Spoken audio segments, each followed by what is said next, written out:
నమస్తే TV 999 news కి స్వాగతం.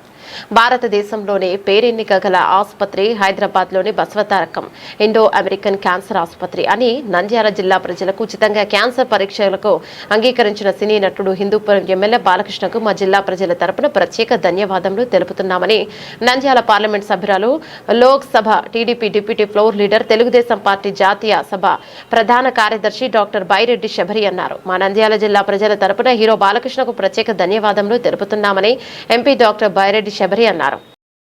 క్యాన్సర్ స్క్రీనింగ్ క్యాంప్ కి వచ్చేసిన ప్రతి ఒక్కరికి పేరు పేరున నమస్కారాలు తెలియజేసుకుంటూ, ముందుగా ఒక మాట చెప్పాలి. ఒక నెల రోజుల క్రితము విజయవాడకి వెళ్తూ ఉంటే బాలకృష్ణ గారు కనిపించారు ఫ్లైట్లో. నేను ఆ రోజు అన్నాను, సార్ ఇలా మా నియోజకవర్గంలో క్యాన్సర్ కేసులు చాలా ఎక్కువగా ఉన్నాయి. నేను మామూలుగానే ప్రతి సంవత్సరము ఒక 2-3 క్యాంప్స్ అయితే కూడా ఒక క్యాంప్ నిర్వహిస్తాము అని అంటే వెంటనే కాల్ చేసి, లేదు మనము నంద్యాల కాన్స్టిట్యున్సీలో క్యాంపులు పెట్టాలి అని చెప్పి అప్పటికప్పుడు ఓకే చేశారు బాలకృష్ణ గారు. నేను నెహ్రూ నగర్ ఎందుకు ఎంచుకున్నాను అంటే, మా పెద్ద బాలకృష్ణ ఫ్యాన్ ఒకరు ఉన్నారు ఇక్కడ.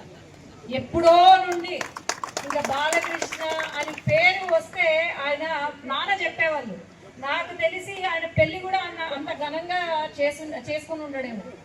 బాలకృష్ణ గారి ఇది ఏదైనా సినిమా ఏదైనా హిట్ అయిందంటే ఇంకా ఒక పండగనే అని నాన్న చెప్పేవాళ్ళు. అందుకు ఫస్ట్ గుర్తొచ్చింది మా ఫ్యాన్ నెహ్రూ నగర్ సీనన్న కాబట్టి ఫస్ట్ నెహ్రూ నగర్ గ్రామంలోనే పెడదామని చెప్పి ఈరోజు నెహ్రూ నగర్లో పెట్టడం జరిగింది. ఈరోజు బసవతారకం అనే ఆసుపత్రి దేశంలోనే చాలా మంచి ఆసుపత్రి. మీరు అందరూ కూడా వినుంటారు. వాళ్ళు చేసే సేవలు కానీ బాలకృష్ణ గారికి